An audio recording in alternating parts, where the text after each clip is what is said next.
Learn from the experts. Mushfiqur Rahim তো খেলার এক্সপার্টই, কেবল ভালো ছাত্র নন, পুরোটা ক্যারিয়ারে ছিলেন সিরিয়াস মনোযোগী ছাত্র।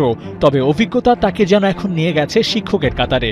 সমবয়সী তামিমরা বোর্ড প্রেসিডেন্ট হয়েছেন, ওদের মধ্যে কেউ কেউ এখন আছেন কোচের দায়িত্বেও, কিন্তু মুশফিক এখনো রয়ে গেছেন 22 গজে, সতীর্থ হয়ে বলতে পারেন দলের ফাদার ফিগার। ব্যাটার মুশফিক শুধু রান এনে দেবেন না, রানে ফেরাতেও সহযোগিতা করবেন। প্র্যাকটিস সেশনে সতীর্থদের এভাবে পরামর্শ দিয়েও থাকছেন পাশে।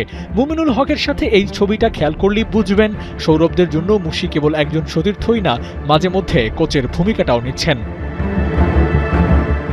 গেল প্রায় 2 দশকে বাংলাদেশ একবারও অস্ট্রেলিয়ায় টেস্ট খেলেনি, বলতে গেলে সুযোগটাই আসেনি। এবার যাও আসলো, ততক্ষণে রেগুলার প্লেয়ারদের ইনজুরি পেয়ে বসলো।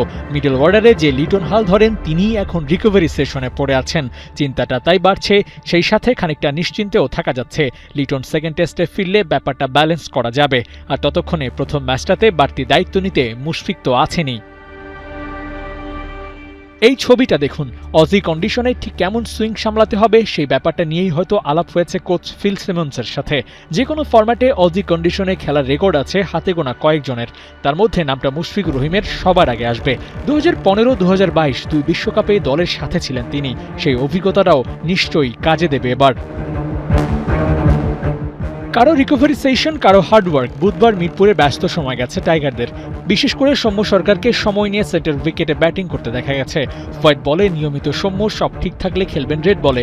কাছ থেকে প্র্যাকটিসটা দেখেছেন ফিল সিমন্স। ব্যাট বলের খেলায় কোচকে স্যাটিসফাইড করতে পারলে প্রথম ম্যাচেই একাদশে মিলে যেতে পারে চান্স।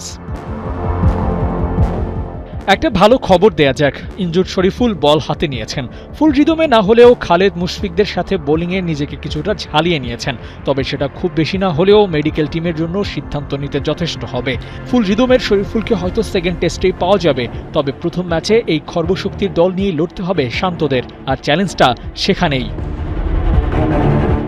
আবু নাইম, ৭১।